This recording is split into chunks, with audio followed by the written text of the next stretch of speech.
Euh, Bonjour, mon cher public de notre site Zoom, aussi bien que le public qui nous suit sur les réseaux sociaux et le Facebook mystérieux, parce que je ne connais pas mon Facebook. Euh,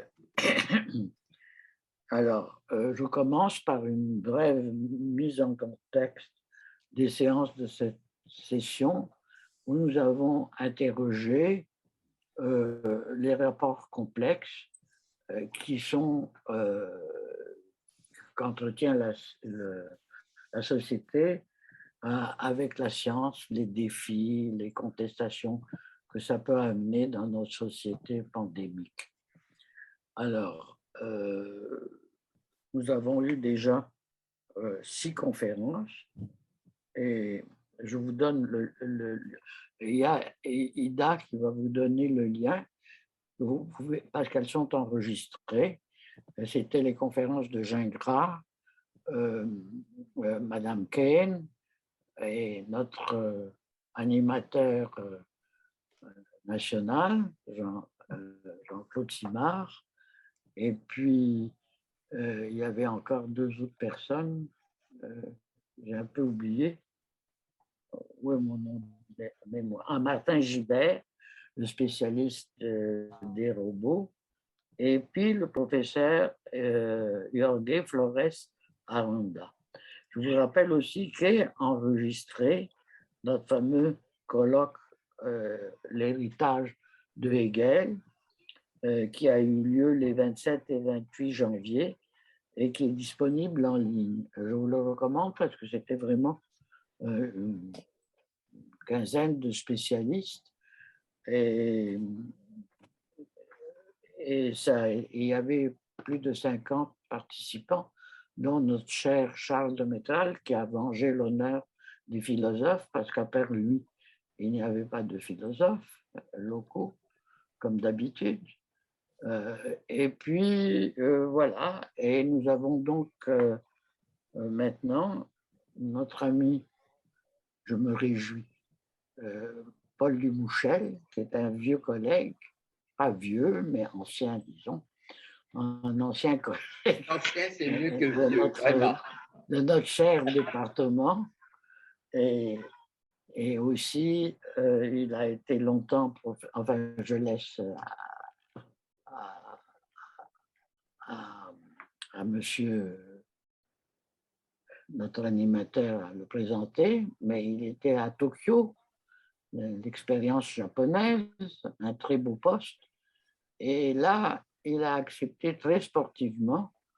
Je dis sportivement parce qu'il n'avait nulle envie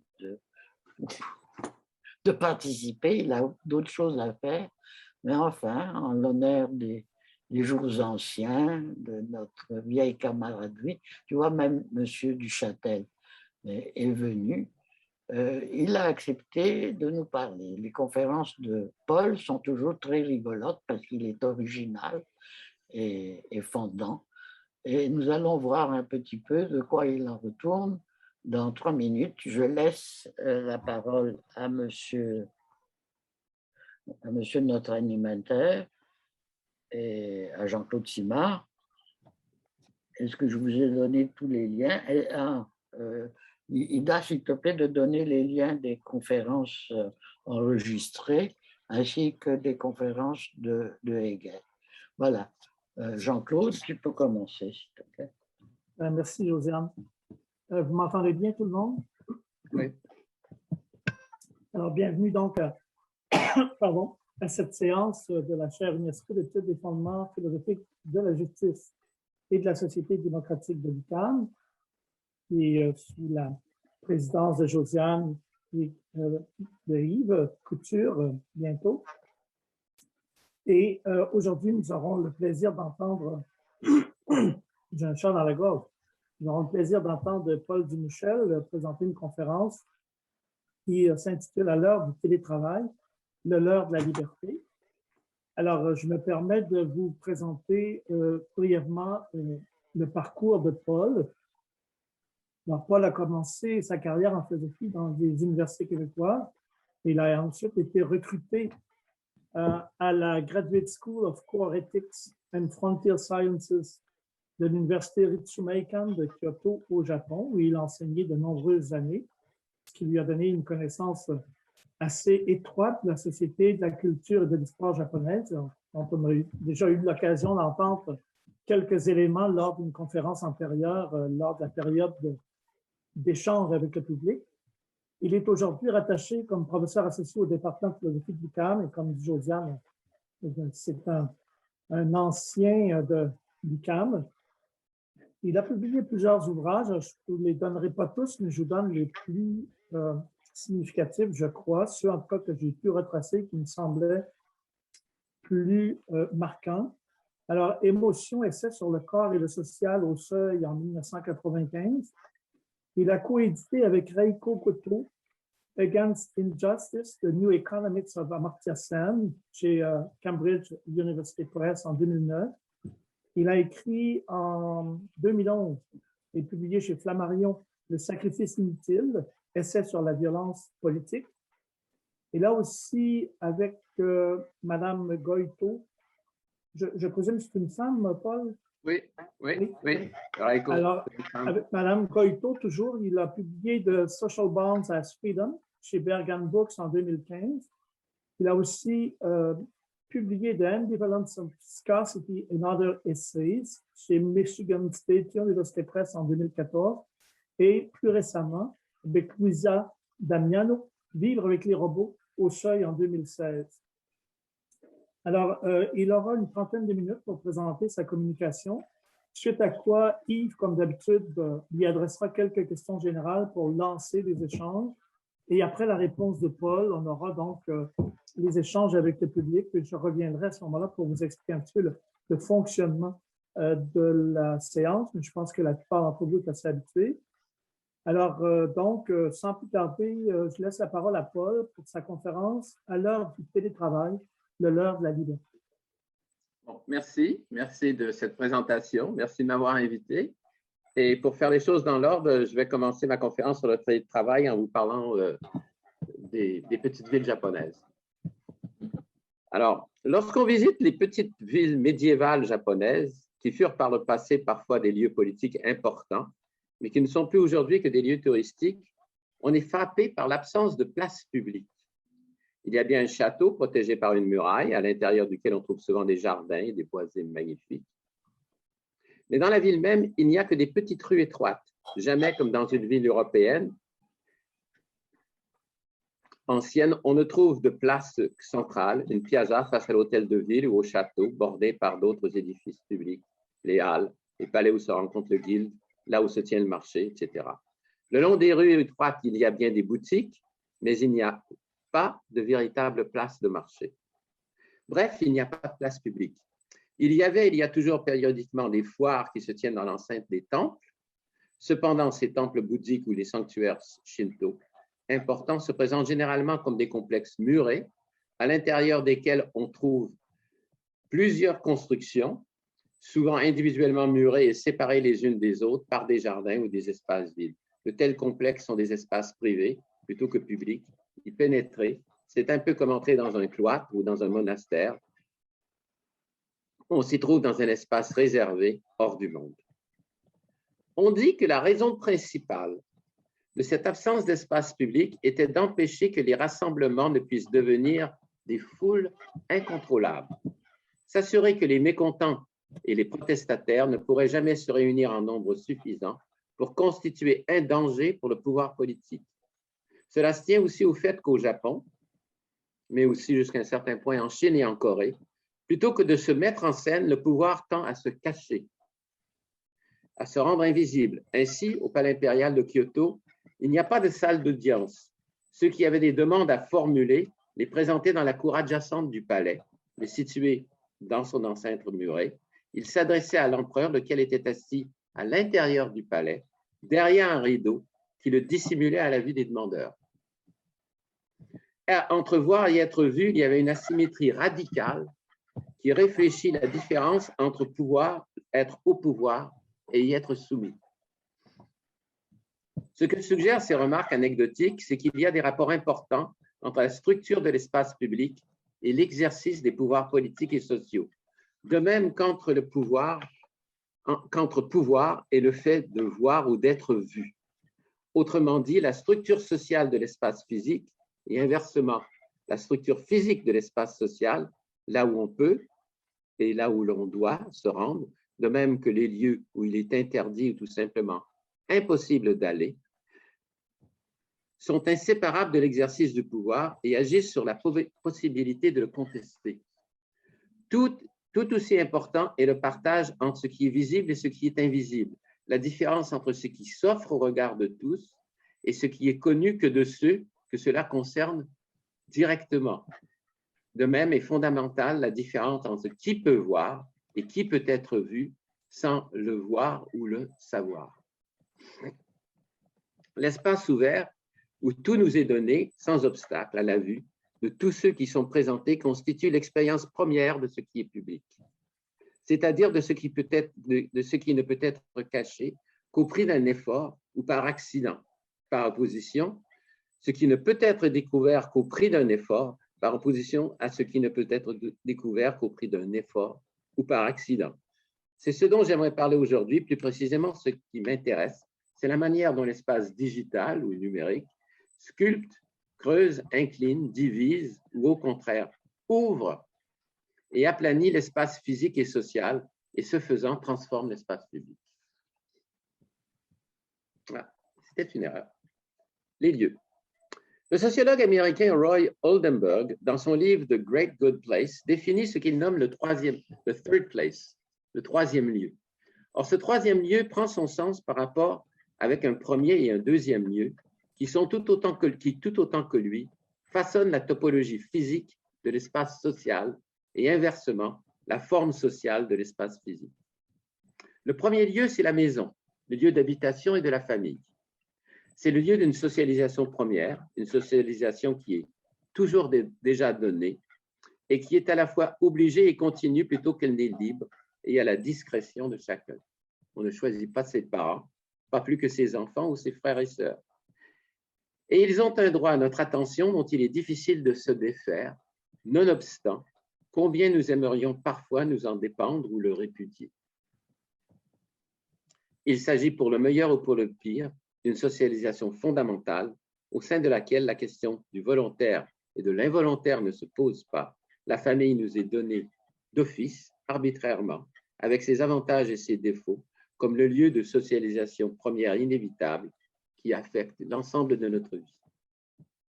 Le second lieu est celui du travail ou de l'école. Le bureau, l'usine, l'école primaire, le collège ou l'université que l'on fréquente. Ce deuxième lieu est là où, sauf en temps de pandémie, la plupart d'entre nous passons le plus de temps. Ici aussi, même si on peut dans certaines limites choisir son emploi ou s'inscrire dans telles institutions d'éducation plutôt que telle autre, la socialisation est dans une large mesure involontaire. D'une part, parce que dans nos sociétés, on ne peut éviter d'avoir un second lieu, on ne peut éviter de s'y rendre et de participer à l'ensemble des liens sociaux qu'il impose qu'au prix d'une marginalisation radicale, qu'elle soit volontaire ou involontaire. Involontaire, cette socialisation l'est aussi parce qu'il faut faire avec ceux qu'on y côtoie, qui ne se découvrent pas toujours bons collègues, supérieurs compétents ou subordonnés dévoués, professeurs ou patrons ou employés raisonnables, ni toujours d'agréables compagnons. Le deuxième lieu est celui d'une socialisation qui peut se relever tout aussi agréable et enrichissante qu'elle peut être étouffante et déprimante, mais à laquelle on ne peut que difficilement échapper. Il est aussi le lieu d'une socialisation pour partie contrainte et imposée. Par rapport à ces deux premiers lieux, le troisième lieu est défini comme une socialisation libre et volontaire. C'est le lieu qu'on choisit, comme on choisit ceux avec qui on veut ou non nouer des liens. C'est le bar ou le café où on se rend régulièrement. C'est le club de sport ou l'association qu'on rejoint. On y rencontre des gens, on s'y fait des amis, auquel on n'est lié ni par la famille, ni par le travail. C'est le lieu où il est relativement facile d'aller ou non, selon que l'envie vous chante, où il est possible de s'associer avec certains plutôt que d'autres, où l'on peut aisément abandonner les liens qu'on entretient avec tel ou tel, puis les reprendre, ou non, un peu plus tard. Un lieu où les obligations sont légères parce qu'elles sont à la liberté de chacun, et où leurs transgressions, sauf cas exceptionnels, n'entraînent guère de reproches et nulle exclusion. C'est un lieu de rencontre, de socialisation libre, sans obligation majeure, mais les liens qu'on y lie ne sont pas pour autant nécessairement superficiels. Ce troisième lieu est l'endroit où les individus en provenance des groupes et d'horizons sociaux différents se rencontrent et à l'extérieur de toute hiérarchie préétablie, contrairement à ce qui a lieu dans les deux premiers lieux. La question qui m'intéresse est de savoir comment le télétravail et le développement de l'espace social virtuel transforment ces lieux de socialisation. On s'est beaucoup penché sur les transformations de la famille ou du travail durant ces dernières années, mais pas tant comme espaces de socialisation qui sont simultanément des endroits physiques particuliers. On ne s'y est pas non plus interrogé sur les conséquences politiques de la conjonction ou de l'absence de conjonction de l'espace physique et de l'espace social. Il importe de se souvenir que jusqu'à il n'y a pas si longtemps dans nos sociétés, pour la plupart des personnes, le premier et le second lieu ne correspondaient pas à des endroits différents dans l'espace physique. Le lieu d'habitation était aussi le lieu du travail. Cet état de choses était certainement le cas de la société que décrit Habermas dans l'espace public, l'archéologie de la publicité. La séparation du lieu de travail et du lieu d'habitation est caractéristique des villes plutôt que des campagnes, et elle ne devient commune qu'après la révolution industrielle. Elle se développe tout au long du 19e siècle, touchant de plus en plus de secteurs de la population. Or, une conséquence évidente du télétravail est qu'il réunit le lieu du travail et le lieu d'habitation ou de vie, et en essence qu'il réduit à un seul les deux premiers lieux. Cependant, il ne recrée pas simplement la situation qui existait précédemment, disons au début du 19e siècle, et cela pour deux raisons au moins. Premièrement, parce que si le lieu d'habitation redevient le lieu du travail, ce lieu du travail n'est plus un lieu de production, comme pouvait l'être une ferme, une petite entreprise ou une boutique familiale. La réunification des deux lieux, plutôt qu'elle ne signe l'autonomie du groupe d'habitation, indique l'extension jusqu'à la maison des rapports liés au travail, c'est-à-dire du second lieu. Elle étend à la maison et à l'espace d'habitation les contraintes de l'employé, comme l'illustrent souvent les aventures cocasses de nos députés qui se changent, s'habillent et se déshabillent devant la caméra Zoom, à la fois chez eux et en pleine chambre des communes. Une des conséquences de la séparation des deux premiers lieux est que lorsqu'on quitte le lieu du travail pour entrer à la maison, ou au premier lieu, si vous préférez, on laisse derrière soi, jusqu'au lendemain ou jusqu'au lundi, les liens avec le travail et les rapports avec les autres, obligations et dépendances qu'il impose. Le télétravail efface cette discontinuité entre les deux lieux. Il la rend invisible. Votre poste de travail se trouve soudainement dans votre chambre à coucher ou dans votre cuisine. La séparation entre chez soi, ce que Irving Goffman nommait les coulisses ou l'arrière-boutique, et le monde extérieur et public, ce qu'il nommait la boutique, la séparation donc entre l'espace privé et l'espace qui est ouvert à d'autres, ne tient plus maintenant qu'à un interrupteur ou à s'assurer d'être hors de champ de la caméra et hors de portée du microphone.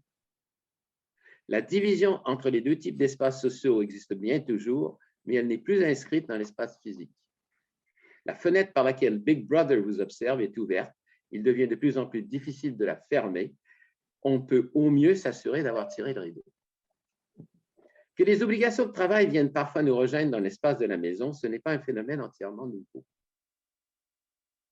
Auparavant, il touchait essentiellement certaines professions, médecins, avocats ou occupations, pompiers, policiers. De plus, les phénomènes se bornaient le plus souvent à un appel qui demandait à l'intéressé de quitter le lieu d'habitation.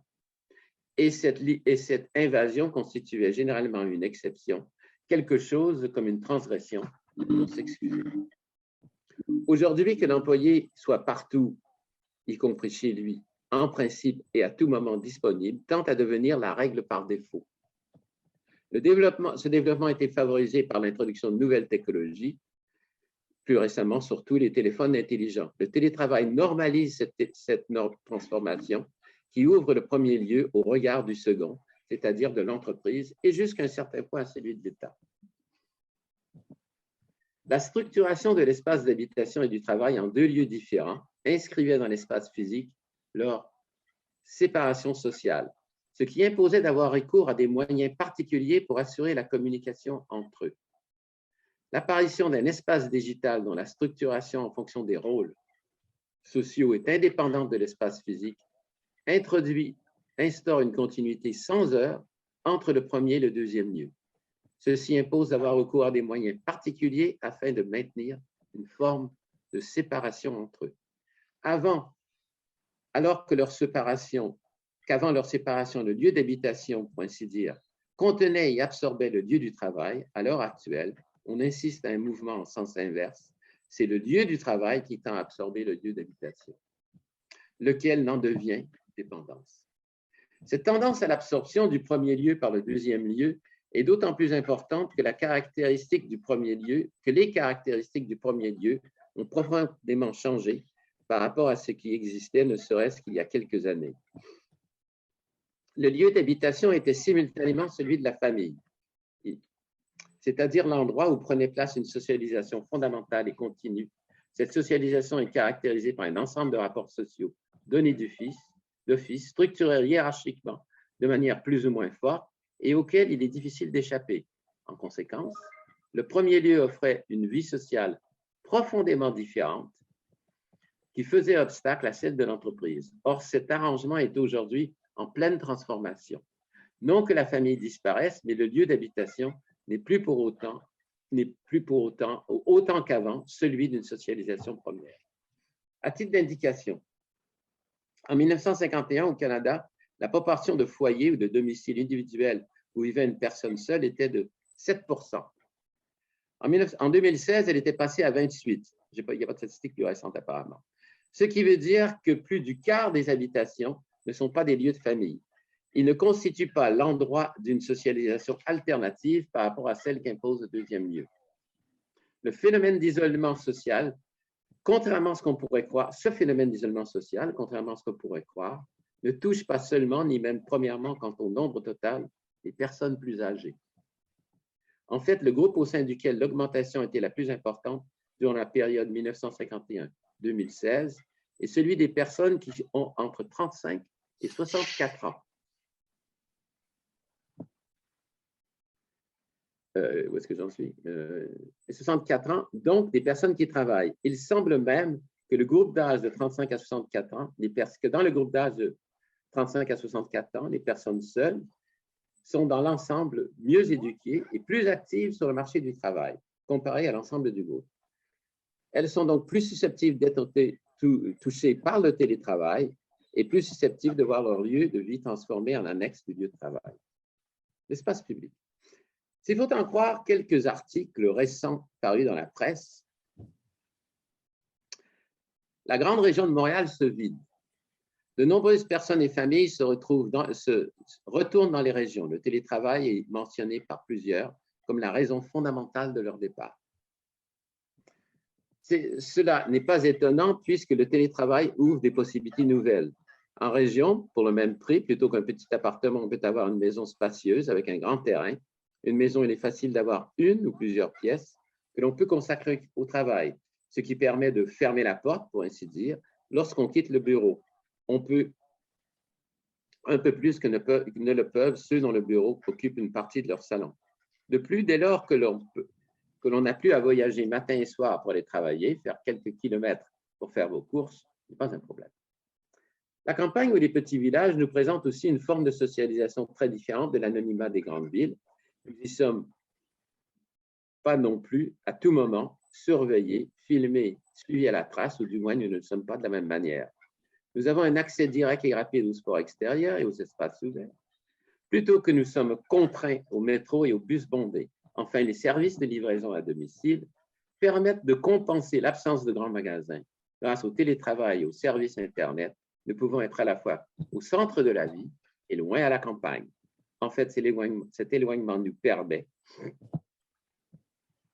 nous permettent de compenser l'absence de grands magasins, nous permet ou ne nous permet-il pas de reconstituer quelque chose comme un premier lieu de vie et la vie dans la petite communauté ne constitue-t-elle pas elle-même quelque chose comme un troisième lieu? Cependant, cet éloignement et cette apparente indépendance ne sont possibles que grâce à l'existence d'une infrastructure matérielle et informatique adéquate. Pour le dire autrement, l'indépendance que permet les avantages qu'offre la vie dans les régions éloignées suppose une dépendance à l'égard de réseaux de distribution de biens et d'informations. Une dépendance qui n'est pas nécessairement accrue par rapport à la vie dans les grandes villes, mais qui correspond certainement à une plus grande fragilité dans la mesure où la périphérie d'un réseau est toujours par définition plus instable et fragile que le centre. L'espace digital nous libère de l'obligation de la présence physique dans le lieu du travail. Plus précisément, il virtualise notre lieu du travail, qui n'existe plus comme un endroit distinct dans l'espace physique. Il correspond bien toujours à un endroit précis, là où je suis lorsque je travaille, chez moi ou au café, mais le lieu du travail n'est plus marqué comme un endroit indépendant et particulier dans l'espace physique. Du même coup, l'espace digital nous isole comme employés. Il réduit les relations sociales que nous pouvons avoir avec nos collègues, non pas qu'il impose qu'elles se limitent au seul espace digital, mais le simple fait ou la contrainte de travailler dans l'espace digital réduit le nombre d'occasions qui favorisent les rapports sociaux entre travailleurs. Une caractéristique de l'espace digital est l'absence de correspondance entre la distance, si on peut dire, qui sépare deux points d'accès de cet espace, entendus comme deux agents humains ou artificiels, et leur éloignement dans l'espace physique. L'éloignement dans l'espace physique ne se reflète à peu près pas dans l'espace digital, car l'éloignement dans l'espace digital dépend essentiellement des protocoles de communication plutôt que de la distance physique. C'est ce qui permet à plusieurs personnes, comme maintenant, d'être tous ensemble dans la même salle de réunion Zoom, tout en étant dans des endroits radicalement différents dans l'espace physique. C'est ce qui nous permet d'être en communication avec ceux qui sont absents de l'espace physique où nous sommes et inversement, ce qui permet à ceux qui sont absents de l'espace physique où nous sommes d'être en communication avec nous. Dans l'espace digital, contrairement à l'espace physique, il n'y a pas de réciprocité de la présence. Dans l'espace physique, si je suis présent devant vous, vous êtes par définition présent devant moi. Pour échapper à cette réciprocité, il faut recourir à des mesures particulières, comme le rideau qui dissimulait l'empereur de la vue de ses demandeurs. Au contraire, dans l'espace physique, même si toute action laisse nécessairement une trace, cette trace ne constitue pas une présence pour qui que ce soit, sauf à prendre des mesures particulières afin qu'elle le devienne. Toute action qui a lieu dans l'espace digital n'a pas d'évidence propre. Elle n'est pas publique, sauf à prendre des mesures particulières pour s'assurer qu'elle le devienne. L'espace digital n'est pas un espace public.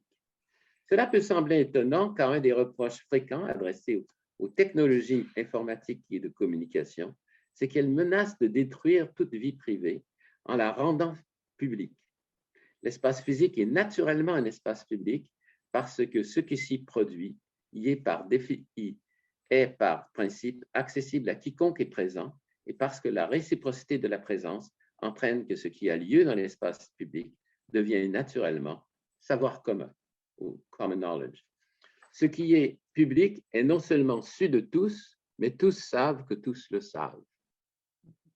Plus précisément, ce qui est public n'est pas nécessairement connu de tous, mais est ce qui peut être connu de tous et dont il est connu que cela peut être connu de tous. Tout ce qui a lieu dans l'espace de la présence physique a cette structure-là. Ce qui est caché l'est tout aussi publiquement, au sens où le rideau disait publiquement, l'empereur est caché. Or, cette structure d'évidente réciprocité fait défaut à l'espace digital. Nul ne sait du simple fait qu'il accède à cet espace si sa présence est connue, ni de qui. Nul ne sait non plus s'il sait vraiment ce qu'il croit apprendre et découvrir dans cet espace. C'est-à-dire si ce qu'il y rencontre correspond bien à quelque chose à l'extérieur de l'espace digital. Si ce qui se donne à nous sous le biais de l'espace digital, ce qui se donne à nous sous le biais de l'espace digital n'a pas d'évidence propre. Contrairement à ce qui a lieu dans l'espace physique, le contenu de ce qui se présente sur une page Internet n'offre de soi aucune garantie de sa vérité. Certes, cela est aussi le cas. Certes, cela est aussi le cas de ce que nous découvrons dans les différents médias.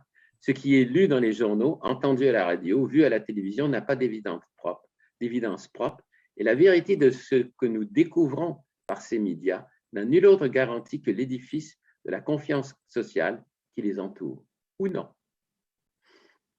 Une différence importante, cependant, est que les médias nous placent uniquement en position d'observateurs. Lecteurs, auditeurs, spectateurs, nous sommes en position de juges, susceptibles, plus ou moins, d'évaluer et de comparer les contenus qui se présentent à nous de manière convenue. À l'opposé, l'espace digital nous place en position d'acteurs. Il nous donne la capacité d'agir, de changer le monde et pas simplement de l'observer ou d'apprendre à son sujet. Or, cette capacité d'agir, par exemple, de payer des factures, d'acheter des places de cinéma, de travailler, fonde la réalité de ce qui s'y produit. Ce qui se présente dans l'espace digital n'a pas d'évidence propre. Cela se donne néanmoins avec la certitude de l'action efficace. Par la capacité d'agir qu'il nous offre, l'Internet rompt le voile de la représentation. Il ne se borne pas à nous donner une image du monde dont il faut évaluer la vérité, mais il rend possible de le transformer. C'est pourquoi finalement, ce qui nous assure de la réalité de ce qui se produit, de ce qui s'y produit, c'est finalement ce qui nous assure de la vérité de ce qui s'y produit, de ce qui est dit, vu et écrit. Cependant, ce qui témoigne ou démontre de la vérité de la capacité d'agir dans ou par l'espace digital ne se trouve pas dans l'espace digital. La preuve correspond toujours à un changement qui a lieu dans l'espace physique. Le fauteuil que vous avez commandé livré à votre porte. Votre paye indique bien les heures supplémentaires que vous avez travaillé, et ainsi de suite. La réalité des actions que nous accomplissons dans l'espace digital est confirmée en dernier ressort par une transformation qui a lieu dans l'espace physique, ce qui n'est qu'une autre façon de répéter que ce qui se produit dans l'espace digital n'a pas d'évidence propre. Ce manque d'évidence se situe au niveau auquel chacun interagit avec l'espace digital, comme consommateur des services qu'il nous offre, à un niveau ce qui est un niveau non technique de l'interaction sociale, à un autre niveau d'observation et d'intervention, plus technique, au contraire. Parce que tout ce qui a lieu sur l'Internet laisse une trace, tout peut en principe être connu ou découvert. Le paradoxe est que, dépendant des niveaux d'accès, tout peut devenir connu, mais que rien n'est proprement public. Pour qui interagit socialement dans l'espace digital, cette pure possibilité de devenir public est fort différente du fait d'être vu et de le savoir. Nul ne peut a priori savoir si son intervention est connue ou observée. Quand et par qui, au-delà de ceux à qui il ou elle a bien voulu la révéler. En fait, une personne ne sait même pas si oui ou non son intervention a rejoint ceux qu'elle visait. Cela n'a pas d'évidence propre, comme le montre à souhait toutes ces conférences ou professeurs que nous avons vus s'adresser à nous, silencieusement. Merci. Merci, Paul. Alors, Jean-Claude, tu invites... Jean-Claude, est-ce que tu invites Yves à parler? Jean-Claude, ton micro est fermé, je pense. Ah, c'est ça. Ah, j'avais fermé mon micro, je m'excuse. C'est une démonstration de ce qu'il vient de dire, Paul. Il n'y a pas d'évidence dans l'espace digital. Merci, Paul, pour cette intéressante réflexion sur les rapports entre l'espace physique et l'espace public et la façon dont l'espace digital modifie ces liens. Nous allons procéder, comme annoncé, à l'étape suivante, c'est-à-dire que Yves va poser quelques questions générales à Paul. Paul aura évidemment la possibilité de réagir. Et après, on reviendra pour des échanges avec l'assistant. Alors Yves, à toi la parole. Merci Jean-Claude et merci Paul pour cette introduction à un thème très intéressant qui nous rejoint tous, qui nous rejoindra de plus en plus, bien entendu. Il m'est venu plusieurs questions à t'écouter.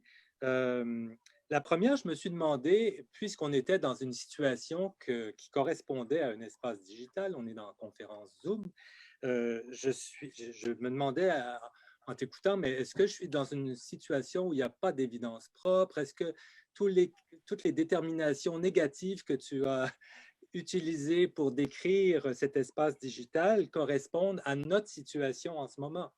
Et je me disais, mais elles n'y correspondent pas tout à fait, il me semble.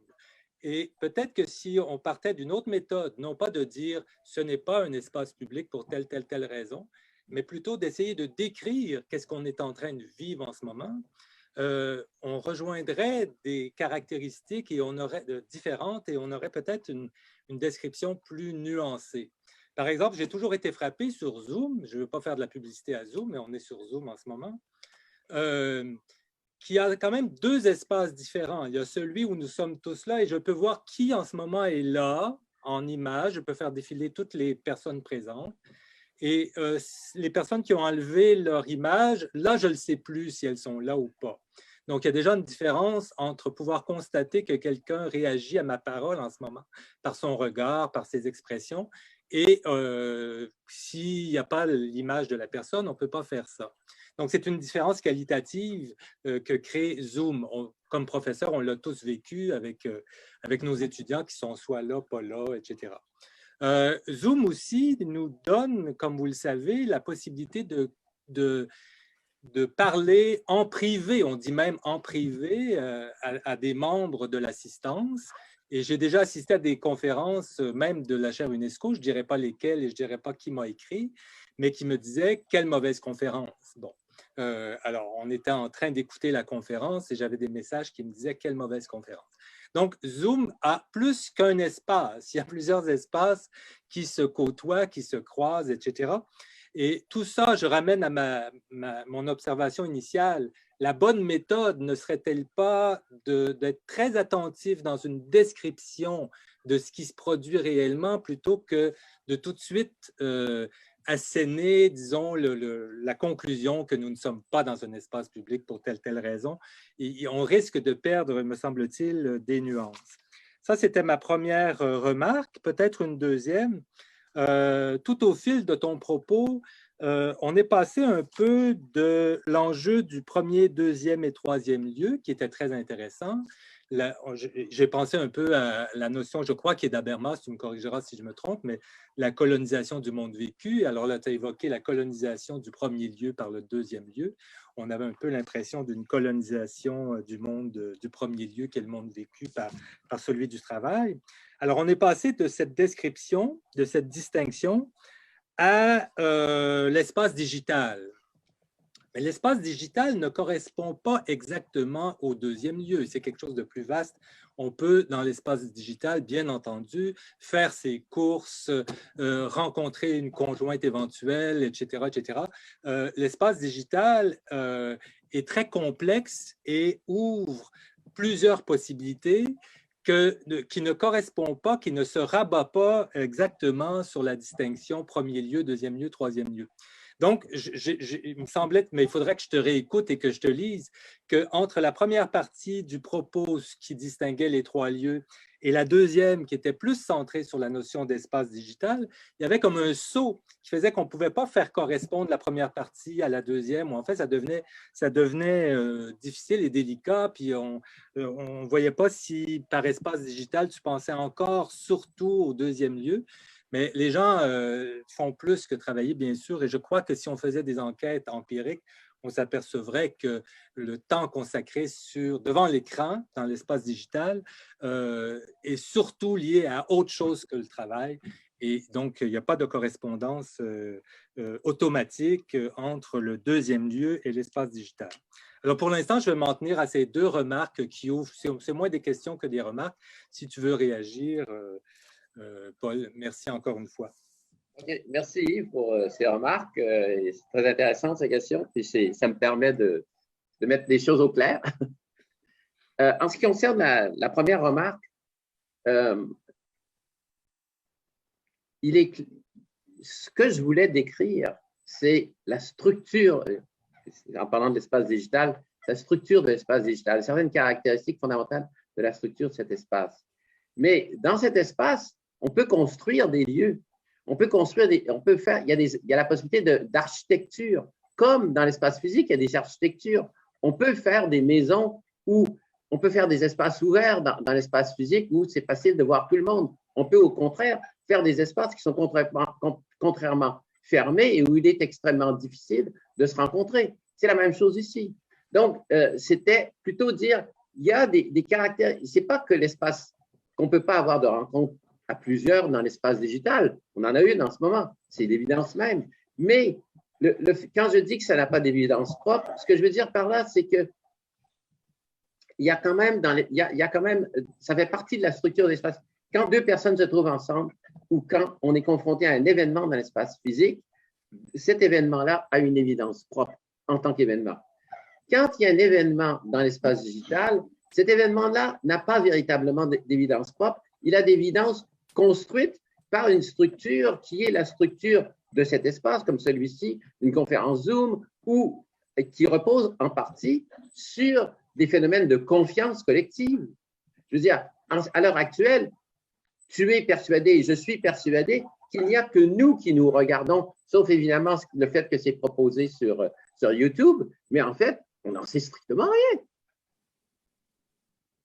On n'en sait strictement rien en vérité. Il pourrait y avoir n'importe quoi, parce que la structure de cet espace permet ça de façon beaucoup plus facile que dans l'espace public. Évidemment, il y a quelqu'un qui peut être caché derrière un bosquet et qui m'écoute. Évidemment, ça aussi, c'est possible. Mais ça a quand même une dimension, me semble-t-il, différente de ce qui se passe ici parce que il me faut un accès différent à l'espace digital, pour ainsi dire, pour découvrir la supercherie, ce qui est complètement différent dans l'espace physique. Alors ça c'est pour la première question. Je me permets juste sur ce point. Oui.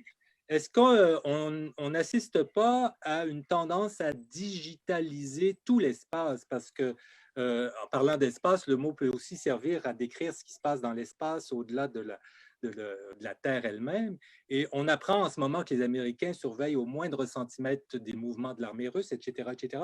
Donc, il n'y a pas d'espace public extérieur qui échappe à une digitalisation par les satellites. On est de plus en plus dans l'abolition de la frontière que tu essaies de tracer, y compris par la digitalisation des caméras partout sur les rues, etc., qui font que ce que tu appelles l'espace public acquiert des caractéristiques de notre espace digital, au moins certaines caractéristiques.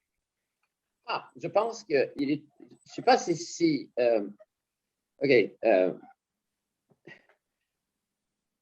l'espace physique est à l'heure actuelle, tu as parfaitement raison, absolument comment dire, surveillé par l'espace digital, si tu préfères.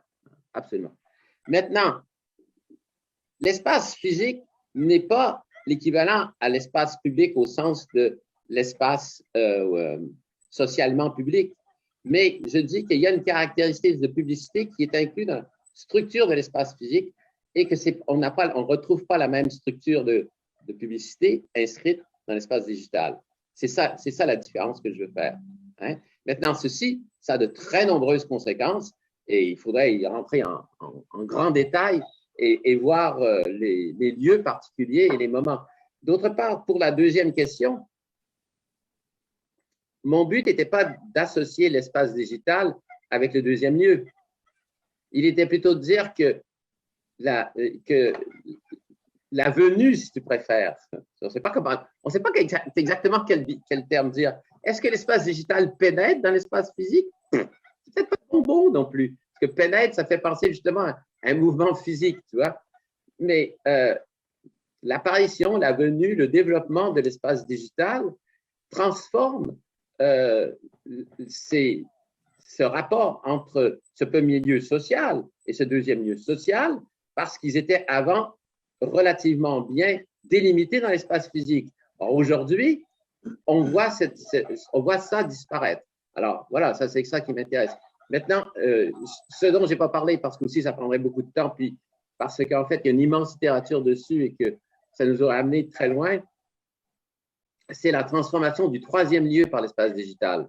Parce qu'il y a toute une littérature assez importante sur le fait que les jeux vidéo sont eux-mêmes des formes de troisième lieu, parce que plusieurs des jeux vidéo, ou même les jeux vidéo qui sont les plus populaires, ne sont pas des jeux solitaires, mais sont des jeux interactifs où se créent des communautés. Donc, de penser à ces communautés virtuelles comme étant des troisièmes lieux. Alors, il y a beaucoup de littérature là-dessus, mais je n'ai pas voulu rentrer là-dedans parce que je ne savais pas que ça nous amène trop loin. Voilà.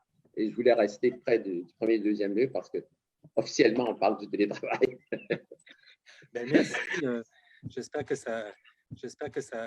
Ben, je suis sûr que d'autres ont des questions dans l'assistance, dans notre espace. Bon, ben, merci Yves pour ces questions judicieuses et à Paul aussi pour ces premières réponses qui vont permettre de mettre la table pour l'ensemble des échanges. Alors, je vous rappelle que pour poser des questions ou faire des commentaires, vous avez deux moyens. Soit vous utilisez les petites icônes en bas de votre écran qui permettent de lever la main digitalement et que je vais voir sur mon écran et donc à ce moment-là, je vous donnerai la parole. Ou soit vous pouvez utiliser le chat pour signifier votre intention de prendre la parole ou pour passer un commentaire. Alors, vous avez ces deux façons là, différentes d'intervenir selon le niveau que vous souhaitez utiliser. Alors, est-ce que quelqu'un veut ouvrir le débat? Je ne vois pas de main levée pour le moment. Oui, Josiane? Josiane, tu as levé la main dans l'espace réel. Oui, elle a levé la main. Je l'ai fait exprès. J'ai remarqué, tu ne sens pas de ça. Hein? Je l'ai fait exprès, je dis. Parce que une des différences fondamentales, il me semble, avec l'espace physique et l'espace numérique, c'est que c'est ce que tu montrais au début, non pas avec le rideau, parce qu'on peut le faire ici aussi, mais l'ubiquité. Et il y a ubiquité dans l'espace digital. Or, il n'y a pas d'ubiquité possible dans l'espace physique, à moins qu'on soit... Ça, c'est tout à fait juste. Tout à fait juste, oui. Je suis tout à fait d'accord. C'est une bonne différence. Sinon, les différences tendent à s'estomper. Ce qui m'a intéressé surtout, c'est la question de la vérité, de l'évidence qui distingue les deux aussi. Quelle est la pierre de touche dans l'espace numérique? C'est le problème. Ça, c'est un problème. Quel est-il? À moins qu'ils viennent de l'extérieur et qu'on soit, par exemple, soumis à remplir des formulaires ou à passer des concours, ou, enfin, je veux dire, c'est l'autorité extérieure qui nous force à donner des espèces d'évidence ça remplace le papier d'identification. Il y a dans... comment il s'appelle? Le sociologue allemand Ulrich Beck, qui disait que la différence entre le danger et le risque, c'était en grande partie justement la nature de l'évidence. Parce que si une voiture vient vers toi, je veux dire, tu te trompes peut-être de penser qu'elle vient vers toi, mais je veux dire, il y a comme une évidence propre au fait qu'elle vienne vers toi et que tu veux t'enlever de là. Mais si on dit que le risque que tu meurs du cancer ou que la radioactivité te fasse quelque chose, c'est un truc maintenant dont tu dois construire la valeur du risque à partir d'informations qui viennent de l'extérieur, auxquelles tu accorderas plus ou moins de croyances selon le cas. Et c'est pourquoi il disait que une des différences fondamentales, c'est que, alors qu'au danger, on peut tous réagir de la même façon, et que celui qui réagit de façon débile, tout le monde est d'accord qu'il réagit de débile, mais que par rapport au risque, on peut prendre des décisions radicalement différentes les uns les autres et elles sont toutes rationnelles. Et ça, c'est vraiment une question. Et là, on se trouve un peu dans une situation qui, jusqu'à un certain point, a une certaine similarité avec ça. Et quand tu disais que l'espace, ce qui t'intéressait, c'était que l'espace réel, enfin l'espace, comment l'appeler? Physique, on peut l'appeler physique. L'espace physique, oui, est modelé de plus en plus par l'espace virtuel. Oui, mais… Et effectivement, comme disait Yves, on passe notre temps à passer d'un à l'autre. Oui. Enfin, il faudrait discuter aussi des plaisirs différents que peuvent procurer l'un ou l'autre des espaces. Peut-être on arriverait à des… Je suis pas spécialiste de ça, mais à l'évidence, je veux dire, l'espace physique a plus de consolation que l'espace virtuel. Il peut offrir plus de consolation. Mais, enfin… Tu as disparu, Paul. J'ai disparu? Non, il n'est pas encore là, Josiane. Eh oui, si. Ben, je ne sais pas. Dans mon espace virtuel, j'ai juste à côté de toi. Mais je ne sais pas. Ça n'a pas d'évidence. Ah, je t'ai vu. Tu es de l'autre côté de Yves. Ouais. Ça me gênait de ne plus te voir. Oh, remarque, ça, c'est un truc assez amusant. Oui. C'est que la proximité entre nous, pour chacun d'entre nous, est probablement différente. Exact. C'est exact. Hein? Est probablement différente. Ici. Il y a Léonard. La proximité sur l'écran, c'est-à-dire la proximité, si on pourrait presque dire physique, dans l'espace digital. C'est une façon amusante de le décrire, mais c'est un peu comme ça, quoi, en fait. Avant que je donne la parole à la personne suivante, je fais remarquer, Paul, qu'en dessous de ton image, ce que moi je vois, c'est ton adresse de l'Université Ritsumeikan. Oui. Et donc, présentement, tu es sans doute à Montréal, mais… Non, c'est à Québec. C'est à Québec. Bon, ben, ça transite par le Japon présentement. Pour semblable, oui. C'est parce que, en principe, à l'origine, le Zoom a été déposé sur mon ordinateur parce que quand j'étais encore professeur à l'Université Ritsumeikan, et puis, comme les Japonais ont une administration tout à fait efficace, ils ne s'en sont pas encore rendus compte que ça fait un partie. Bon, alors, on a une question de Léonard. Alors, la parole est à vous. Merci beaucoup pour cette belle présentation qui nous donne quand même à repenser notre espace. Et pour moi, c'est juste une question de compréhension. Je me souviens d'un livre qui avait été écrit par Bertrand Badier, La fin des territoires. Et c'était le titre de un traité de sciences politiques, La fin des territoires. Alors, quand je suis votre présentation, la question que moi je me pose, c'est est-ce que nous, on ne peut pas dire plutôt qu'il y a un élargissement de l'espace physique,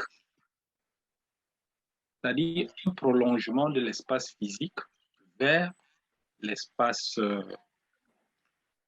digital? Est-ce que ce n'est pas l'espace physique qui s'étend lui-même?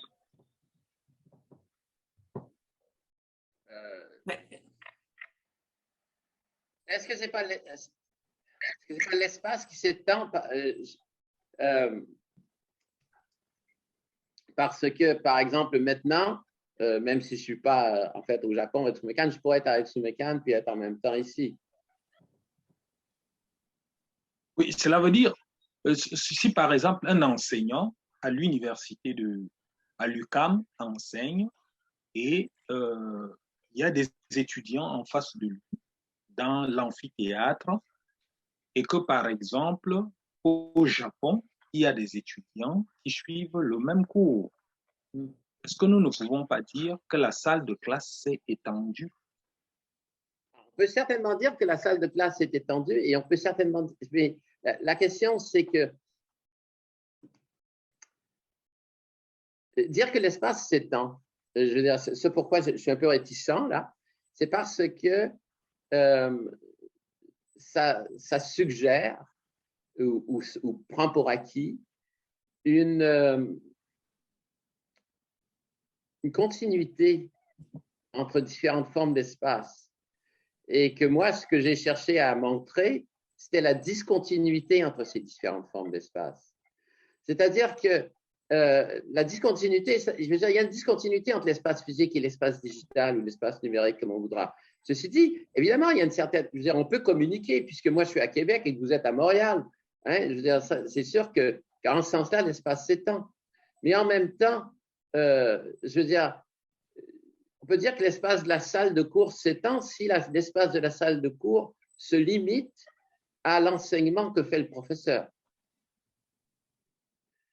Mais par rapport à, et là, ça va dépendre aussi de l'appareillage technique qu'on va y mettre, mais par rapport à plein d'autres choses qui peuvent arriver dans l'espace de la salle de cours physique, ça va pas se produire ailleurs. Parce que moi, nous, au Japon, en fait, comme j'étais dans une université privée qui avait beaucoup d'argent, ils avaient un système assez extraordinaire pour les salles de cours. C'est qu'on faisait les cours simultanément en présentiel et sur Internet. Et donc, il y avait dans la salle 2 caméras. Il y avait un projecteur qui projetait sur le mur l'image Zoom de tous les participants qui n'étaient pas sur place.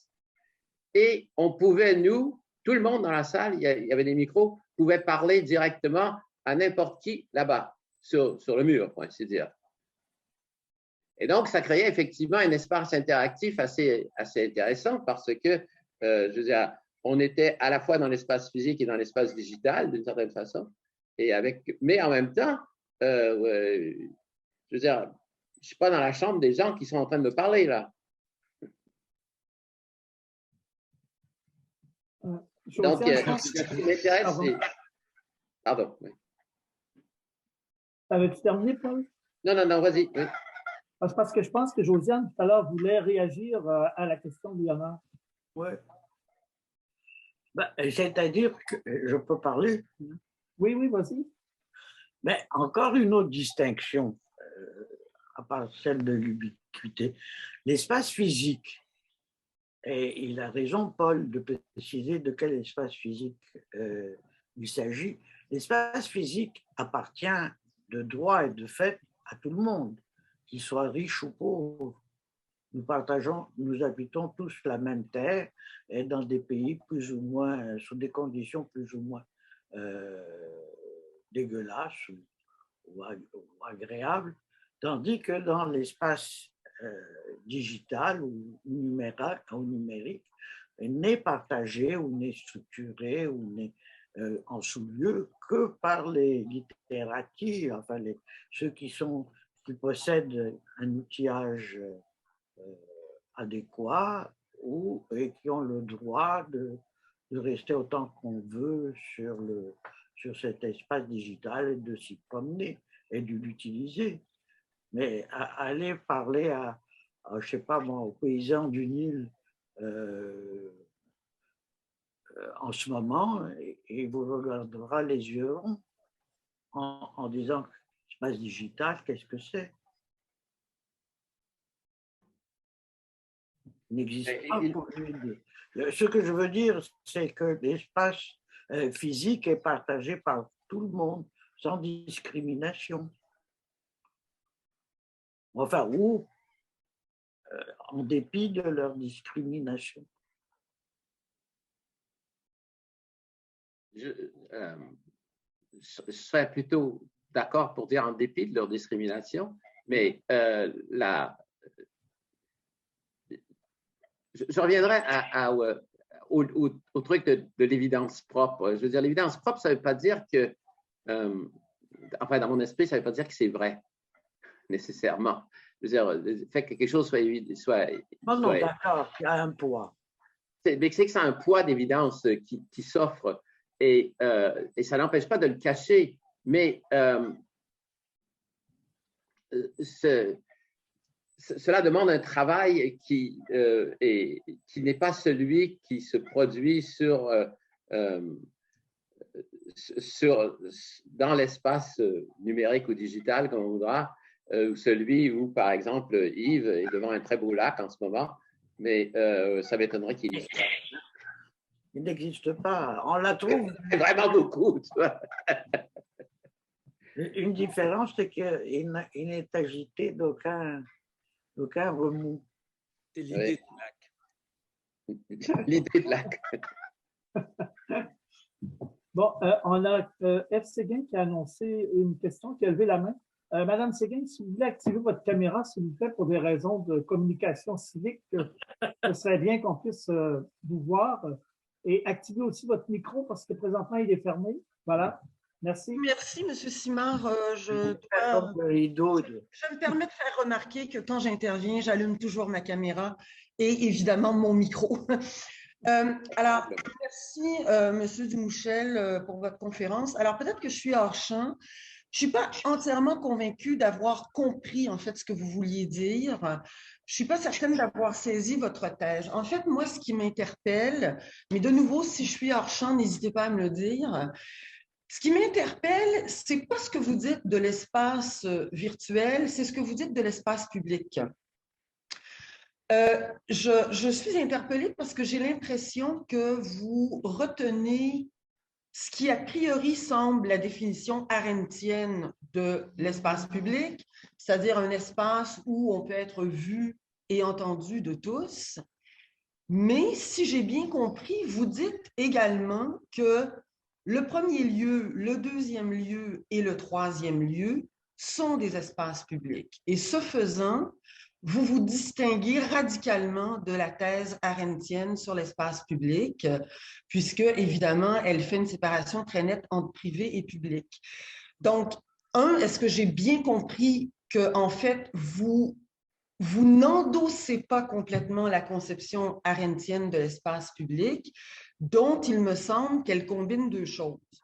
Ce que vous avez dit, une présence réciproque, chacun peut voir et être vu, chacun peut entendre et être entendu, mais à cela, elle ajoute quelque chose qui est fondamental, c'est l'idée de nouveauté, l'idée de commencement de quelque chose, l'idée d'action, l'idée d'événement. Et ça, me semble-t-il, c'est effectivement absent des lieux 1, 2 et 3. Mais en fait, merci. Malheureusement, dans ma présentation, il y a beaucoup trop de joueurs. Je veux dire par là qu'il y a d'une part l'espace physique, il y a d'autre part l'espace digital. Il y a ensuite l'idée d'espace public, je veux dire, donc espace physique, espace digital, l'idée d'espace public. Il y a aussi l'idée de lieu de socialisation. Et toutes ces choses-là sont différentes et elles interagissent entre elles.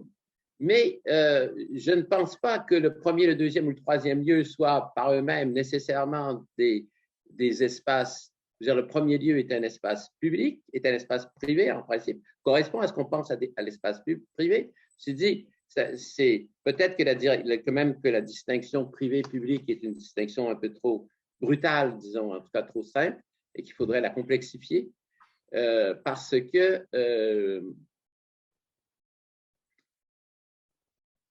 il y a des choses qui, sans être à proprement parler publiques, ne sont pas au sens de connus et pouvant être connus de tous, ne sont pas nécessaires, ne sont pas non plus privés au sens où on voudrait les garder pour soi, en tout cas.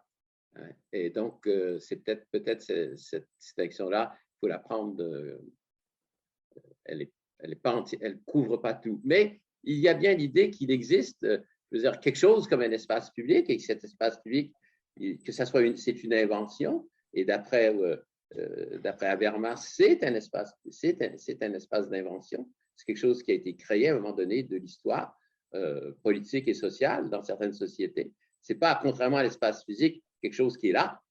Hein. C'est donc comme l'espace digital, un espace inventé, inventé autrement, avec des règles sociales, mais qui a des caractéristiques. Par contre, je pense que l'espace public, l'espace physique, a la caractéristique de se prêter à la publicité, si vous préférez, façon, pourrait-on dire, presque naturelle, si on veut employer ce mot. C'est-à-dire que tout ce qu'il y a eu dans l'espace physique, ben, en principe, quelqu'un d'autre peut le voir, à supposer que quelqu'un d'autre est là. Mais, et ça, c'est une différence fondamentale, ce qui a lieu dans l'espace physique peut très bien disparaître tout de suite après avoir lieu. Par contre, tout ce qui a lieu dans l'espace digital laisse une trace. Maintenant, cette trace-là, elle n'est pas accessible ni à vous, ni à moi, ni à probablement n'importe lequel d'entre nous, parce que ça demande des compétences techniques que nous n'avons pas, mais ceux qui les ont, ces compétences techniques, ils peuvent retrouver les traces, y compris celles de notre conversation de maintenant. Et ça, c'est une différence. Donc, dans ces deux espaces, pour Arendt, l'espace public, c'était le lieu effectivement de la nouveauté. C'est le lieu où apparaissait la nouveauté, où la nouveauté se manifestait. Mais ce lieu est premièrement, pour elle aussi, l'espace physique, parce que pour Arendt, le fondement de la nouveauté, c'est justement la pluralité humaine. C'est-à-dire que nous naissions tous différents. C'est la naissance, donc l'apparition comme un objet physique dans l'espace, qui est le fondement de chacun d'entre nous, qui est le fondement ultime de la nouveauté pour elle, me semble-t-il. Merci, Paul. Alors, il y a maintenant Marc qui a annoncé une question. N'oublie pas d'ouvrir ton micro, Marc. Oui, bonjour et merci beaucoup pour cette conférence. C'est vraiment très intéressant, surtout qu'on vit dedans, là. Puis ces 2 dernières années, donner des cours en ligne, on a vu les limites de l'espace numérique, là. Mais moi, moi, ce que je comprends bien, c'est que en fait, notre rapport à l'espace numérique vient transformer complètement notre rapport à l'espace en général. Que ce qu'on a appelé l'espace physique, ça vient troubler les cartes tellement que vous savez, il y a même, c'est un phénomène de prof, là, vous comprendrez tout de suite, quand on donne un cours en espace physique, puis les étudiants sont dans l'espace numérique, en fait, pendant ce temps-là. Voilà, on a toujours comme une porte de fuite pour pas être là physiquement, véritablement. Dans ce sens-là, puis deuxième élément, l'espace numérique n'est pas si non physique que ça. Il occupe de l'espace, puis de plus en plus matériellement, c'est là. Puis les données sont stockées quelque part. C'est pour ça aussi qu'il y a une traçabilité qui est infinie, parce que c'est quelque part. C'est dans l'espace physique. On pourrait donc dire que l'espace numérique est vraiment dans l'espace physique, puis vient transformer nos rapports à l'espace physique. Puisque relevait aussi Josiane, quand elle disait, ouais, dans l'espace physique, on peut trouver une meilleure consolation que dans l'espace numérique, parce que il s'est avéré que, en fait, ce qui a manqué le plus aux gens dans les dernières années, c'est le toucher. Donc, ma question concerne ça. Oui, notre rapport à l'espace numérique, notre création de cet espace dans l'espace qui nous fait perdre l'espace, dans le fond, il nous transforme. Il nous fait perdre les repères, mais n'est-il pas en train de détruire quelque chose en même temps? Et ça serait quoi cette chose? Là, les véritables rapports humains, corporels, je veux dire, il y a quelque chose qui devient si fluide, puis on a l'impression d'avoir des amis sur Internet, mais en fait, avec la pandémie en plus, on se touche plus. Il y a quelque chose qui est en train de se dissiper, j'ai l'impression.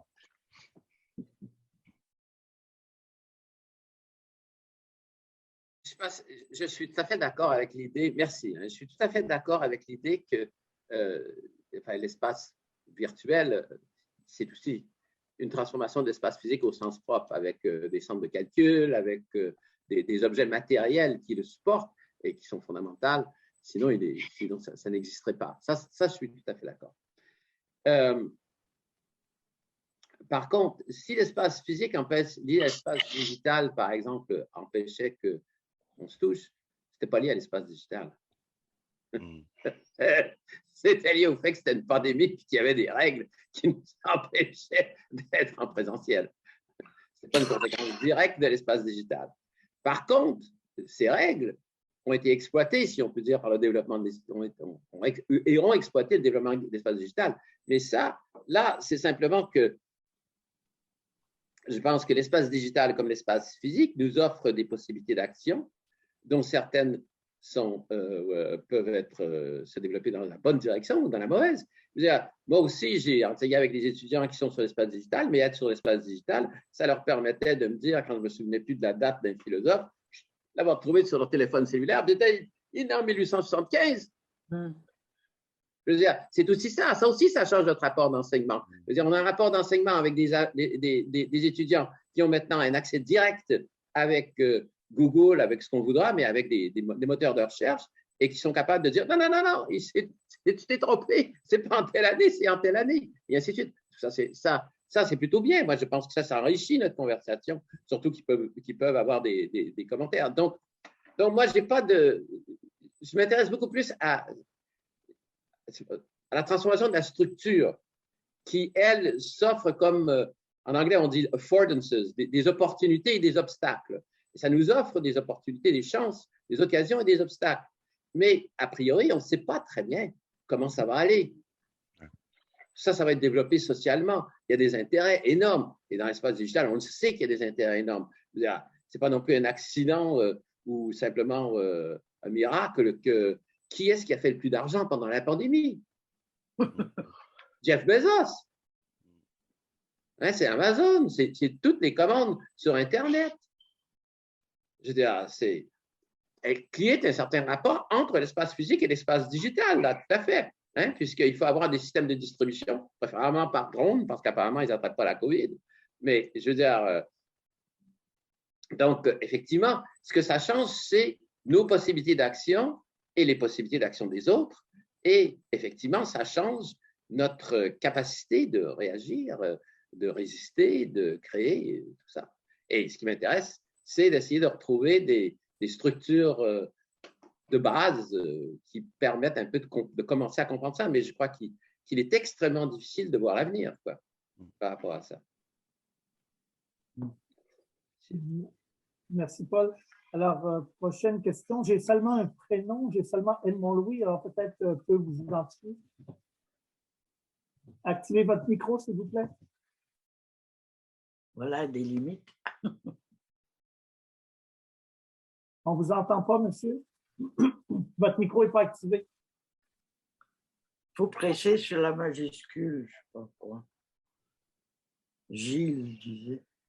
En bas à gauche, vous avez une petite icône pour activer le micro. Oui. Il faut presser, il faut qu'elle devienne muette. Ah, voilà. Oui, normalement, je le fais avec un autre bouton, ça fonctionne. Alors, je ne sais pas pourquoi. Excusez-moi. Oui, Edmond Louis Dussault, je suis agent de recherche au CIRST à l'UQAM. Oui. Merci beaucoup pour la conférence et les échanges. Si je reviens au titre que vous aviez annoncé, le titre de votre conférence, à l'heure du télétravail, on a beaucoup parlé du télétravail, on a beaucoup parlé de, je sais pas, de la virtualisation des rapports sociaux, peut-être.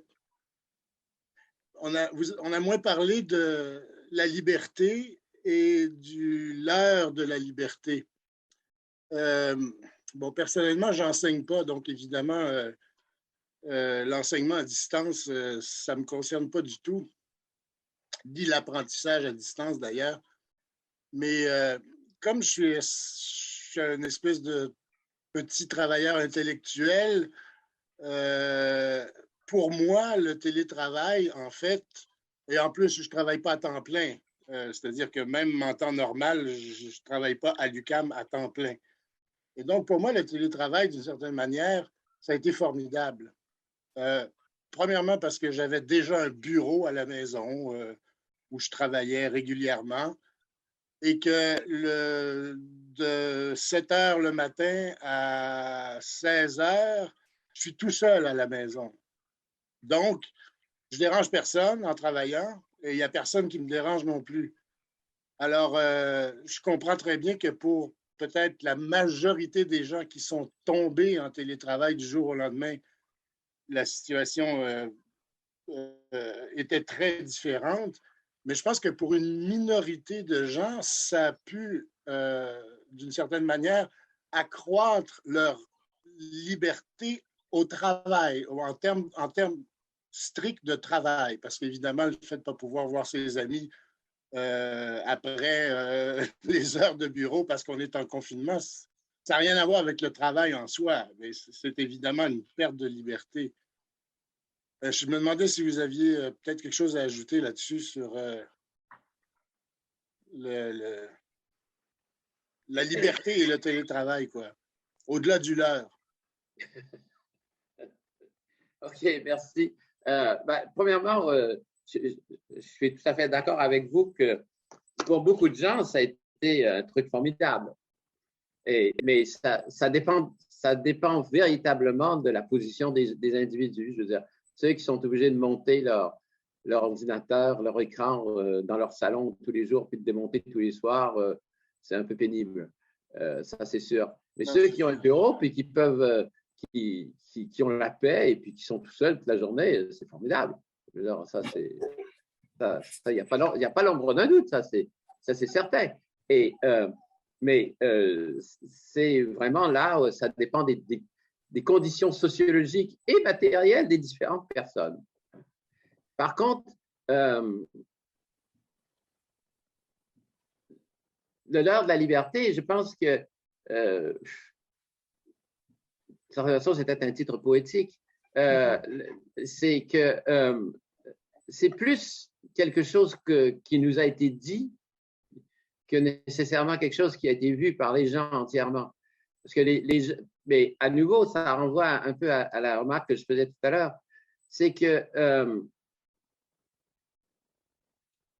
tel qu'on a vécu le télétravail, il a été lié pas juste comme au télétravail, c'est-à-dire au fait de ne pas aller travailler, mais de travailler de chez soi, de travailler d'où on voulait, mais à un ensemble de restrictions sociales qui ne sont pas directement liées au télétravail, mais que le télétravail a d'une certaine façon facilité, puisqu'il a permis que des gens ne circulent pas et néanmoins continuent à travailler et à faire tourner les entreprises, ce qui était fort bien, peut-on dire. Mais donc, la situation maintenant était différente. Maintenant, la question de savoir s'il y a l'heure de la liberté, moi, je pense que si on peut faire, ma réponse était un peu esquissée, mais à peine, quand j'ai parlé des gens qui quittent les grands centres pour aller travailler au loin. En fait, ces gens-là se fragilisent énormément parce qu'ils se rendent de plus en plus dépendants d'un système de distribution qui est extrêmement à la périphérie duquel ils vivent. Et ces systèmes de distribution, on décide, ben non, on ne veut pas faire l'Internet aux vitesses jusque-là. C'est tant pis pour vous. Puis maintenant, il faut que vous vendiez votre maison et que vous vous déplaciez. C'est un peu douteux, quoi. Donc, c'est plutôt ça, quoi. Je veux dire, il faut que les gens pensent aux choix qui s'offrent à eux.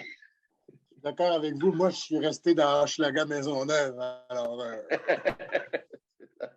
j'ai mis toutes les chances de mon côté. D'ailleurs, il y a travail et travail, hein, parce que quand on a été autorisé à retourner à l'UQAM en septembre dernier, je pense, en tout cas quand tout le monde était plus ou moins autorisé, là, j'étais très heureux d'y aller une fois par semaine, mais pas pour travailler, pour voir des collègues. Ouais. Et pour manger avec des collègues, parce que sinon, je travaillais beaucoup mieux à la maison que le jour où j'allais à l'UQAM. Et puis finalement, bon, évidemment, ça fait longtemps que je travaille avec les mêmes collègues. Donc, j'étais content de les voir. On avait des choses à se dire, etc., etc. C'est vraiment une question non seulement de situation socio-économique, matérielle, mais c'est aussi une question je dirais, d'âge et ça dépend de l'étape professionnelle où on est rendu aussi, là, parce que… Je dirais que c'est une question de… Oui, c'est une question d'âge, mais c'est aussi, d'une autre façon de la présenter, c'est une question de temps. Ce que je veux dire, c'est que si on est exposé au télétravail après avoir travaillé 20 ans en personnel, évidemment, on a envie de retourner 2 fois par semaine pour voir les copains et puis prendre une bière ensemble, et puis c'est sympathique tout ça. Et même si ce jour-là, on travaille moins, on s'en fout, on va retravailler plus les autres jours. Mais si on commence sa carrière comme ça et on l'a fait pendant 20 ans, ça va créer une cohorte d'employés complètement différente. Non, c'est clair. Ça, c'est clair. Ça, c'est clair. C'est ça, me semble-t-il. Je veux dire, ça, c'est la différence entre notre expérience personnelle et ce que ça peut avoir des conséquences sur 10 ou 15 ans. Et ça, c'est vachement important, me semble-t-il. Tout à fait, tout à fait. Donc, il faut penser l'heure du télétravail à long terme, à très long terme. Absolument, absolument. Ouais. Donc, il faut penser l'heure et l'heure. Oui, c'est ça. L'heure et le l'heure. Oui. Merci beaucoup, merci. Merci à vous. Merci, Paul. Alors, chez Kavé Bovéry qui voudrait intervenir. Monsieur Henry, Monsieur Bissot, vous baissez votre petite main, s'il vous plaît, pour être certain que je sache que vous voulez bien intervenir. Alors, Kavé, à toi la parole. Bonjour, merci Jean-Claude. Merci pour cette présentation, professeur Demouchel, c'était très intéressant. Est-ce que vous m'entendez bien? Oui, je vous entends bien. C'était très intéressant, donc, mais malheureusement, je ne suis pas spécialiste de ce domaine, mais pour ma recherche, j'ai lu un peu Lefebvre, cette idée de, si vous voulez, transmission de, je ne sais pas si transmission c'est le mot correct, de l'espace absolu où il n'y a pas de sens vers un espace social, institutionnalisé, politique, notamment espace abstrait sous capitalisme, selon lui. Comme nous avons cette transmission, est-ce que vous pensez qu'en digitalisant en digitalisant cet espace abstrait, nous voyons un processus encore plus fort, vous voulez plus avancer de l'abstraction de cet espace, parce que ça c'est encore plus institutionnalisé, plus politique. Comme on dit en anglais, est-ce que vous do you buy this? Je ne suis pas sûr de ce que vous voulez dire par l'espace abstrait ici. Moi, je suis nul. Hein. Je parle de Lefebvre, Henri Lefebvre. Donc, il dit que nous avions cet espace absolu d'abord dans notre première étape d'évolution, si vous voulez, où il n'y avait pas de sens et notre communication, c'était à la base de seulement monaces, même ce n'était pas nécessairement verbal. Et puis, sous le capitalisme, nous voyons, nous témoignons un espace qui est institutionnalisé et produit sous ce système particulier qui est politique et qui porte, ici, il se distingue, par exemple, même Marx, il voit la contradiction dans cet espace. Donc, cet espace n'est pas un espace neutre, cet espace, c'est un espace institutionnalisé qui porte les contradictions. Puis, ce n'est pas seulement un aspect temporel que nous avons une vision toujours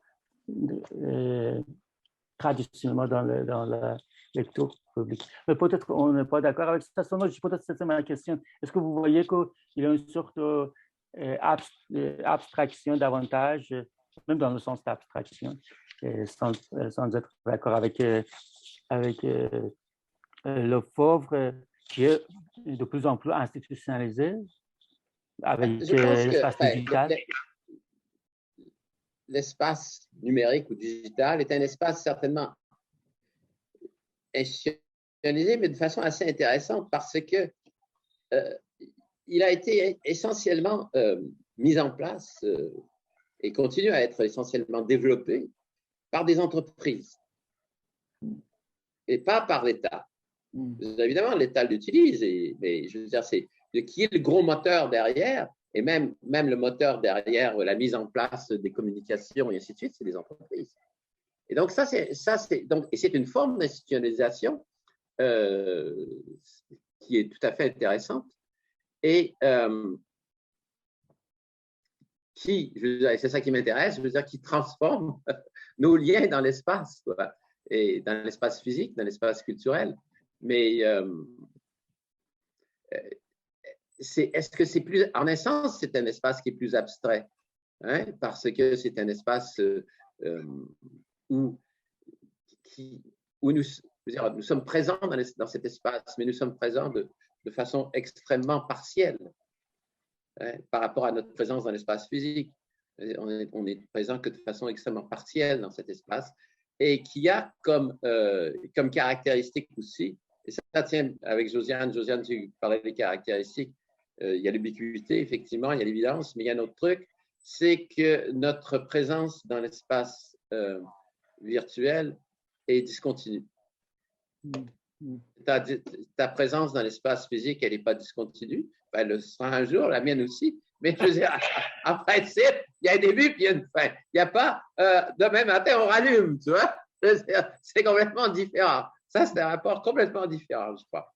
Ça, c'est un espace où, ici, notre présence dans cet espace ou notre accès à cet espace discontinue, on-off, et ubiquitaire. Et ça aussi, c'est intéressant, ces caractéristiques-là. Donc, il y a des choses tout à fait fondamentales là, qui sont en jeu, je pense. Merci beaucoup. Merci, Paul. Alors, il y a deux personnes qui ont demandé la parole, Josiane et Yves. Kavé, si tu veux baisser ta petite main pour que je sache que tu ne veux pas poser une autre question, s'il te plaît. Alors, Josiane. Bien sûr. Moi, c'était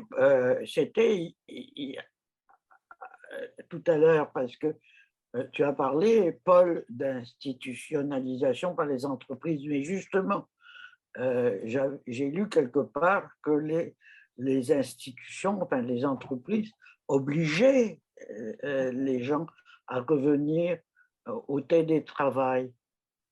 Alors, il n'y a pas tellement de liberté, c'est-à-dire pour certaines personnes, pas pour les employés des entreprises.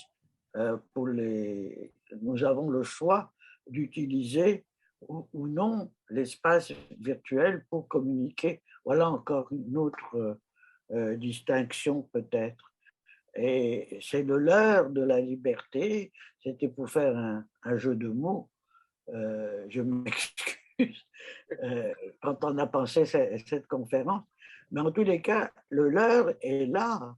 C'est-à-dire, c'est pas parce que il faudrait dire peut-être le leurre du progrès, parce qu'on pense naïvement qu'en utilisant les ressources technologiques, les ressources digitales, on va améliorer ci, on va agrandir ça, mais en réalité, dans le meilleur des cas, on est stationnaire et dans le pire des cas, ça détériore plus les communications ou la liberté ou la non-liberté. Moi, je suis assez sceptique, alors que j'adore ces petites machines, comme disait Leibniz.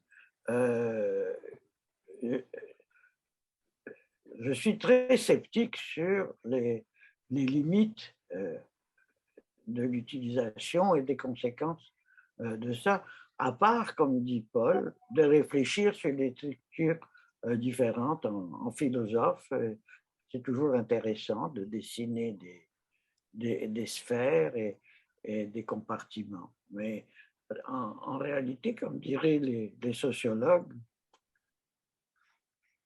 je ne vois que dalle dans ces petites amusements virtuels. En tous les cas, pour les conférences de la chaire, il y a eu deux bienfaits. Premier bienfait, on n'a pas eu à courir après l'UQAM pour réserver des salles. Et deuxième bienfait, c'est qu'on a pu étendre nos communications à travers l'espace. Et l'auditoire aussi. Alors ça, c'est pas mal, mais est-ce que ça va finir par nous lasser quand même d'être dans ces petits carrés? Oui, mais En fait, quand on parle et quand on a parlé jusqu'à maintenant de l'espace digital, on a beaucoup pensé au travail surtout, et puis on a pensé à Zoom et ainsi de suite. Mais en t'écoutant, je pensais à une chose légèrement différente.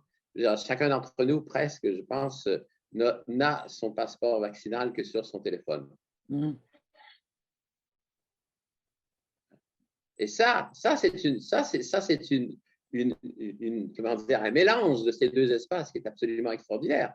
C'est-à-dire, vous voulez entrer dans un restaurant, il faut montrer votre passeport qui est là et qui, en plus, a comme caractéristique, ça pourrait être comme, je veux dire, comme dans plein de pays où tu dois avoir une carte d'identité. Hein, c'est pas plus compliqué, sauf que là, c'est une carte d'identité électronique qui, en plus, tu peux savoir où tu étais, quand tu étais et où tu es. Et ça fait partie de la structure de cet espace, je veux dire, de la structure technique. L'heure de la liberté. Ah, en ce sens-là, oui. Ouais, en ce sens-là, oui. Je peux essayer de répondre au titre. Voilà. Merci, Paul. Alors, Yves, tu avais annoncé une question? Oui, je vais d'abord faire une remarque sur les passeports vaccinaux, puisqu'on vient de les évoquer. Je suis encore en mode papier, je n'ai pas de téléphone cellulaire, je suis un vieux dinosaure, alors je n'ai pas vécu ce paradoxe des deux espaces. De façon plus large, j'ai hésité à revenir avec la remarque que je vais faire, parce que ça nous jette dans l'actualité et en plus dans un vaste débat, bien sûr.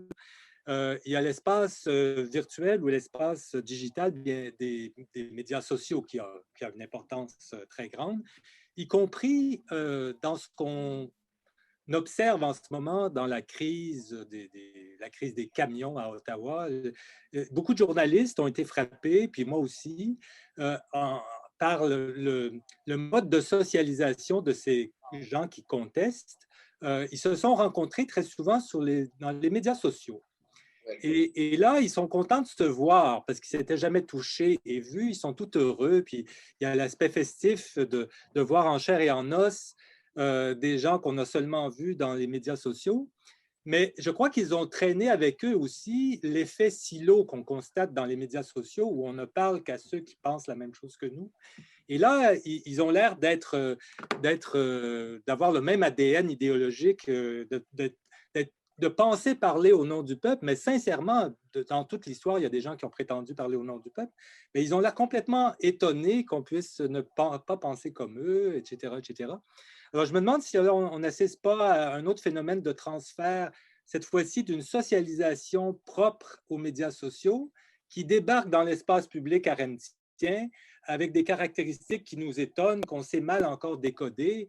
Mais une des caractéristiques négatives, c'est qu'il y a cet effet silo là, qui fait qu'il n'y a pas de dialogue possible souvent avec ces gens. C'est vraiment... ils sont encore dans un espace séparé. Ils sont dans leur tête dans un espace séparé. C'est des remarques comme ça. Je ne sais pas si tu veux réagir. Paul, si tu permets, avant que tu réagisses, juste une petite remarque qui doit s'ajouter à ce que tu dis, c'est que dans un des journaux que je lisais, il faisait remarquer que les points de presse donnés par les camionneurs, ils excluent les journaux. Ils ne s'adressent qu'aux médias dits alternatifs.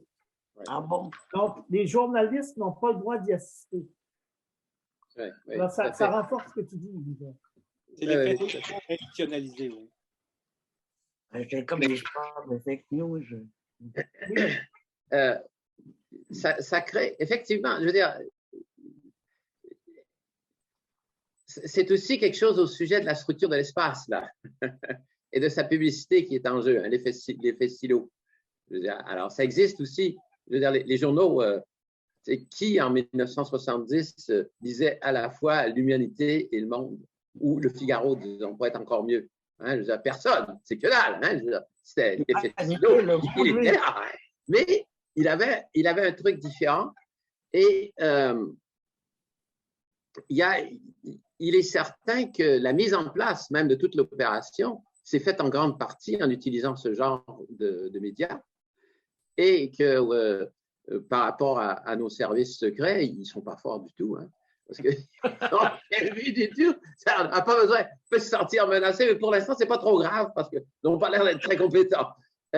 Mais c'est clair que c'est un nouvel espace de communication qu'on peut découper de façon très particulière. Et ça, c'est important. Et je ne sais pas si combien on le comprend et combien on sait comment en mesurer l'effet à l'heure actuelle. Je suis d'accord avec toi. Il y a des choses tout à fait importantes qui se produisent là. Mais ça entraîne le leurre de la liberté chez eux. Je pense qu'ils peuvent tout dire. Oui, mais ceci dit de dire je parle au nom du peuple, ça, le dernier des crétins l'a toujours fait. Je veux dire, ça, c'est pas. Non, mais qui se sentent, c'est amusant comme phénomène, qui ne parlent qu'entre eux, quoi. Oui, ça, c'est ça. Mais là, ça, c'est lié d'après moi, il y a un truc de. Marc, ça. Il y a manifestement un manque de confiance à l'égard de ce qui se produit dans ce qu'on pourrait appeler de façon traditionnelle l'espace public des journaux, des médias et ainsi de suite, qui sont considérés comme n'étant pas fiables. Et par ces gens-là, qui considèrent par contre ce qu'ils font comme étant fiables. Et pour moi, et ça c'est important, ce que disait Yves au sujet du fait qu'ils se rencontrent maintenant dans l'espace physique, c'est que d'une certaine façon, la preuve de la vérité de ce qu'ils racontent, c'est justement qu'on peut agir dans l'espace digital. Ce qui est contraire à l'espace des médias, où on ne peut pas agir, ou très peu. Enfin, on peut écrire une lettre à l'éditeur de temps à autre, là, mais à part ça, on ne peut pas faire grand-chose. Tandis que dans l'espace digital, on peut agir. Et le succès de l'action nous prouve de la vérité de ce qui se produit dans cet espace. Je veux dire, spontanément, on ne peut pas dire que c'est vrai, c'est juste qu'on réagit comme ça, quoi. Et je pense que ça, c'est important. Et là, ben, évidemment, ces gens-là, ils sont persuadés que tout ce qu'ils ont vu là, c'était vrai, puisqu'il est vrai qu'ils sont tous là à Ottawa avec leur camion. Ça a valeur de preuve, voilà. Ça répond à la question, Yves, ça va? Oui, ça va. Oui. Je n'ai pas d'autres mains levées présentement. Alors, il est 4 heures, presque moins quart. Je pense qu'on peut considérer que la séance est bientôt close. Bien, je remercie beaucoup Paul. Je remercie Yves pour ces questions de départ qui ont permis de lancer le débat. Je remercie tous ceux qui sont intervenus. Et je remercie aussi ceux qui rendent possible ces séances, entre autres Ida, dont on voit l'image, et qui est notre magicienne de la technique et qui est accompagnée de toute une équipe, je pense, qui rend possible dans ces séances. Et bon, moi, mon rôle se termine ici, donc je redonne la parole à Josiane pour le mot de la fin. Merci Jean-Claude. Il y a une espèce de sidération aussi qui a été causée par l'effet d'action que tu mentionnais tout à l'heure, Paul. Je ne m'explique pas autrement pourquoi personne ne bouge à Ottawa. Ils sont comme frappés de... Non, mais enfin, il y a deux choses, Josiane, par rapport à l'inaction du gouvernement fédéral. Il y a d'une part le fait qu'au Canada, contrairement à plusieurs autres pays, le gouvernement fédéral ne peut pas diriger la police. D'accord. C'est pour ça que c'est une des raisons pourquoi ils ont demandé l'état d'urgence, parce que ça leur permet de le faire. Premièrement. Deuxièmement, il y a eu des rencontres tripartites entre le gouvernement fédéral, la police d'Ottawa et la province d'Ontario au sujet de la situation. À 3 reprises, le siège de la province d'Ontario est resté vide. Ce qui veut dire que tout le monde se passait, pour ainsi dire, la patate chaude. Et Ford voulait que ce soit Ottawa qui prenne les mesures, et Ottawa voulait que ce soit l'Ontario qui prenne la honte, pour ainsi dire, d'avoir été contre la liberté. Et Ford, il n'a bougé que quand les entreprises de Toronto, qui lui donnent beaucoup d'argent, ont dit, écoute, là, nous, il faut que tu l'ouvres le pont. Donc, dans tout ça, il y a aussi des négociations politiques qui prenaient place. Alors que nous, on voyait la chose d'une autre façon, mais en fait, il y avait aussi des négociations politiques qui prenaient place entre plusieurs acteurs qui ont des pouvoirs légalement définis de façon complètement différente. C'est pas comme en France où Macron, il peut dire, je veux dire, vous pouvez pas venir, et puis il envoie la gendarmerie. Le gouvernement fédéral ne peut pas faire ça. C'est légalement impossible. Oui, mais enfin, en tous les cas, c'est très malheureux. Ceci dit, ils auraient quand même pu savoir que ça se passait, que ça allait arriver avant que ça arrive. Écoutez, le Canada, il n'est pas un mouchoir de poche, enfin, il savait qu'ils Oui, ça ne leur prend pas 20 secondes pour venir de Vancouver jusqu'à Ottawa en principe. On a le temps de les voir venir et de les compter, tu sais. Moi, je veux être généreuse et dire qu'ils ont été sidérés, comme si c'était le camionneur était la nouvelle Méduse.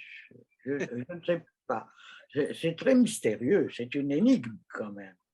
C'est parce que c'était un grand froid. Peut-être, je ne sais pas, mais en tous les cas, je plains aussi les pauvres gens d'Ottawa qui ont eu à subir ce glaçon. Voilà la liberté. Comment ce concept est détourné. Et ça, il faudra faire une séance bientôt sur la déréliction où est tombé le mot de liberté. On ne va plus l'employer. Fini. Je ne sais pas si vous avez vu le slogan de certains anti-convois. J'ai lu ça sur leur pancarte. Ils avaient écrit « Make Ottawa boring again ». C'est pas mal. C'était quoi, les contre-manifestants ou quoi? Contre-manifestants. Bon. Et Paul, je pense qu'une des raisons fondamentales de l'inaction du gouvernement fédéral, c'est l'incapacité de Justin Trudeau à prendre une décision, tout simplement. Non, mais ça, je pense que c'est pas entièrement faux. Puis en plus, il y avait l'ombre de papa qui avait pris les mesures de guerre. Alors ça aussi, ça pesait, hein? Je veux dire, ça c'est clair.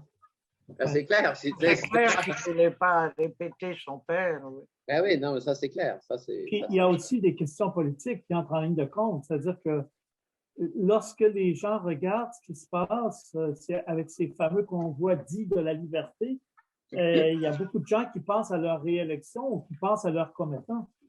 Doug Ford, évidemment, il est proche des conservateurs fédéraux. Les conservateurs fédéraux appuyaient les convois de la liberté au début. Alors, non, ça c'est sûr, c'est ça. Il se retrouvait dans une position délicate parce qu'il est en porte-à-faux par rapport à son électorat naturel si jamais il veut faire cesser l'activité. Donc, ça aussi, ça peut expliquer qu'il était très réticent à faire quoi que ce soit. Ah non, mais c'est clair, mais ça, c'était pour ça. C'était pour ça, c'était en partie pour ça, et puis parce que, déjà, il préférait bien que ça soit quelqu'un d'autre que lui qui prenne cette décision-là. Parce que lui, ça allait faire il pensait que ces gens-là faisaient partie de son électorat naturel. Mais son électorat naturel, c'était aussi les grandes entreprises qui se sont vues coincées quand le pont a été fermé. Eh oui, là, il a fallu qu'ils choisissent. Oui. Et là, il a eu la menace des États-Unis qui allait intervenir. La honte absolue. Franchement, je suis dégoûté de toute cette histoire. Alors, écoutez, d'abord, je dois remercier Paul. Beaucoup, parce que ça nous a beaucoup intéressés, beaucoup fait réfléchir. Le prochain rendez-vous de la chaire, c'est de la chaire, ce n'est pas du cycle, c'est hors cycle, c'est notre ami Hubert Mfoutou qui va parler le 1er mars de la mort chez les Bimbe, j'espère que je prononce bien Hubert, herméneutique des métaphores, proverbes et chants. Alors, c'est sur tout ce qui entoure la mort chez les Bimbe. C'est une ethnie du Congo, je crois, n'est-ce pas, Hubert? Oui, c'est une ethnie du Congo-Brazzaville. Oui. Alors voilà, donc après cela, il ne me reste plus qu'en conclusion qu'à remercier, comme l'a déjà fait Jean-Claude, les chercheurs le comité exécutif et scientifique de la chaire est composé de Yves, de moi-même et des chercheurs Ida et par ordre alphabétique KV, Hubert, Niloufar, Omer et Jean-Claude Simard, qui se répand partout numériquement, puisque tu es au Lancy, tu es chez nous, tu es ubiquitalement dévoué à la cause. Merci. Voilà, merci mes amis.